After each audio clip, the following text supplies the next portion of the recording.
You say that all whites are racist. Can you expound on that, please? Any white person who was born, raised, and schooled in the United States of America, if you aren't a racist, you're a miracle. Either that or you decided to educate yourself. Because education in this country is about white is right, brown's all right, black's got to stand back. Yellow's mellow, but whites, we educate in a way that says that white males have done all the adventures, have made all the adventures, have done all the discovering, have made all, everything that is good and has been accomplished according to social studies, which is actually anti-social studies, by white males. It's a lie. But we do that in order to maintain the myth of white superiority. The myth of race has to be maintained at all costs in this country. Because if white people have to give up the color of their skin as being something that makes them perfect, what do they have left? If we start teaching the truth about history, if we start teaching about Nile Valley contributions to civilization, it will totally change the way we conduct ourselves in the classroom. It will have to. Columbus didn't discover America. You can't discover a place where people are already living. But we celebrate that every October. It's a lie. We need to get over, we need to stop telling the myths and start telling the truth. So when you tell people that they're racist, and it must have some kind of effect because most people will say, I'm not racist. I'm not a racist. Why, some of my best friends are black. Right. Yeah, and then you say, name one.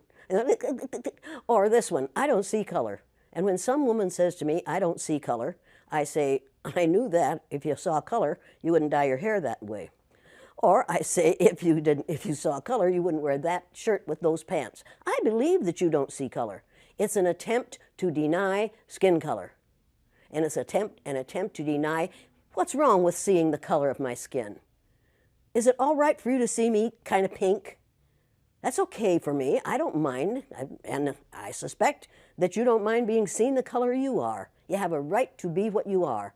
And until people in this country and people in this world get it into their heads that the first modern human beings that evolved on this earth were black women. They evolved in sub-Saharan Africa about 280,000 years ago, and every human being on the face of the earth today has the memory of those black women's genetic structure in their genes.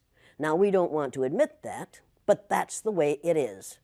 And as people moved farther and farther from the equator, their bodies produced less and less melanin, so their hair, their skin, and their eyes got lighter. As they moved into the east, they ate a lot of fish and a lot of vegetables, so their skin took on a different tone. I found that out when I was raising little kids. My husband worked in a supermarket. He was the head of the produce department. And they had lots of oranges that they couldn't sell, so he'd bring them home, and I was feeding my kids orange juice like you never saw in your life.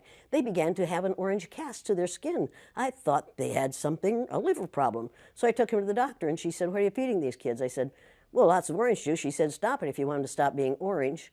Now, if you think that skin color isn't anything other than the body's natural reaction to the natural environment, get over it.